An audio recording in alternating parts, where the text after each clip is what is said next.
ගෙනාට සියයට 50 නෙමේ 100න් 100 දෙමළ ජනතාවේ සංඝ අනිවාර්යයි මාලි මාවත. එනිසා මම වැඩි ඒගොල්ලෝගේ ප්‍රශ්න කියන්න යන්නේ නැහැ. என்னுடைய மக்களாகிய எங்களுக்கு திசைகாடு சின்னம் வந்தவுடனே செய்ய போகின்ற விடயத்தையும் சற்று கூறிவிட்டு என்னுடைய பேச்சை நிறுத்துகிறேன். எங்களுடைய வாழ்க்கையிலே எங்களுடைய பிரதேசங்களிலே காணப்படுகிற தோட்டப்புற பாடசாலைகள், அதே போல தோட்டப்புற வைத்தியசாலைகள் என்று சொல்லி வேறு பிரித்து காணப்படுகின்ற அந்த நிலை மாறி எங்களுடைய பிள்ளைகள் ஒவ்வொரு மாணவ மாணவிகளும் இருக்கின்றதான 2 அல்லது 3 கிலோமீட்டர் உள்ளதாக சர்வ சம்பூர்ணமான வசதியை கொண்ட ஒரு பாடசாலை. இன்று பாடசாலைகளுக்கு அனுப்புவதற்கு தோட்டப்புறங்களிலே ஒரு வசதியும் இல்லை. இவர்கள் ஆசிரியர் நியமனம் என்ற பெயரிலே தங்களுடைய கட்சியை சார்ந்தவர்களுக்கும் கல்வி அறிவு சில நேரங்களில் ஓலைகள் பாஸ் ஆகி கூட இருக்க மாட்டார்கள். சாதாரண தரத்தில் பாஸ் ஆக கூட சித்தி பெறாதவர்களுக்கு ஆசிரியர் நியமனங்களை கொடுத்தார்கள். அந்த விளையாட்டெல்லாம் முடிந்ததையா. நல்ல படித்த பட்டதாரி ஆசிரியர்களை தோட்டப்புற பாடசாலைகள் அல்ல, மலையக மக்கள் வசிக்கின்ற இடங்களிலும் அந்த பாடசாலைகள் உருவாக்கப்படும்.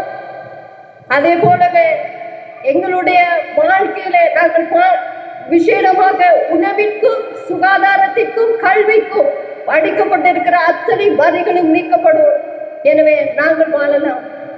நாங்கள் வாழக்கூடிய வாழ்க்கை முறை, வாழ்க்கை எங்களுக்கு அமைத்து கொடுக்கப்படும். சிறந்த ஒரு வாழ்க்கை வாழ்வதற்கான கௌரவமான பிரச்சனைகளாக நாட்டின் முதுகெலும்பை நிமித்து நானும் இலங்கையன் என்று கூறும் அளவிற்கு தைரியமாக நிற்கக்கூடிய ஒரு ஆடம்பரமான வாழ்க்கை வாழக்கூடிய சுபிட்சமான பலமான ஒரு நாட்டை திசைகாட்டு சின்னத்திலே எங்களுடைய தோழர் நிமித்தம் இந்த 22ஆம் தேதி ஜனாதிபதியாக பதவியேற்பதோடு எங்களுக்கு சுபிட்சமான காலம் பிறக்க போகின்றது. எனவே எம்மை சூழ இருக்கிற எமது தோழர் தோழிகளுக்கு, எனது சொந்தங்களுக்கு ஒவ்வொருவருக்கும் சொல்லுங்கள், எங்களுடைய வாக்குகள் பொன்னானது. அந்த பொன்னான வாக்குகளை நாங்கள் தவறிவிடக்கூடாது.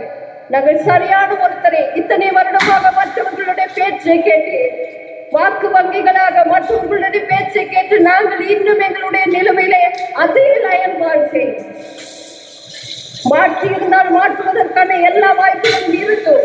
ஒருவர் ஒன்றும் செய்யவில்லை. இன்று இருக்கிற அத்தனை தமிழ் அரசியல்வாதிகளும், இந்த மதுரை மாவட்டத்தில் இருக்கிற அனைத்து அரசியல்வாதிகளும், அனைத்து தமிழ் அரசியல்வாதிகளும் இன்று ஜனாதிபதியோடு தான் இருக்கிறார்கள். அவர்களுக்கு மலையக மக்களுக்கு ஏதேனும் ஒன்று செய்யக்கூடுமானால் செய்வதற்கான அத்தனை வாய்ப்புகளும் இருந்தும் ஒருவரும் அதை செய்யவில்லை. காரணம், உங்களிடத்திலே வந்து வாக்குகள் பெற வேண்டும் என்பதற்காக. என்ன கொடுத்தாலும் வாங்கிக் கொள்ளுங்கள். அவர்களிடமிருந்து வருவதற்கு இது ஒன்றுதான் வாய்ப்பு. இதை தவறினால் அவர்களுக்கு இனிய பாராளுமன்றம் என்பது கூட கண்வாகிவிடும். அதனால் அவர்கள் ஏதாவது கொண்டு கொடுத்தால் வாங்கிக் கொள்ளுங்கள்.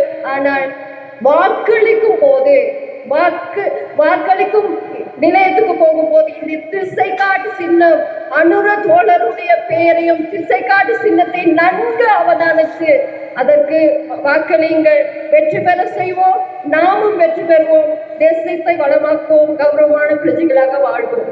நன்றி, வணக்கம்.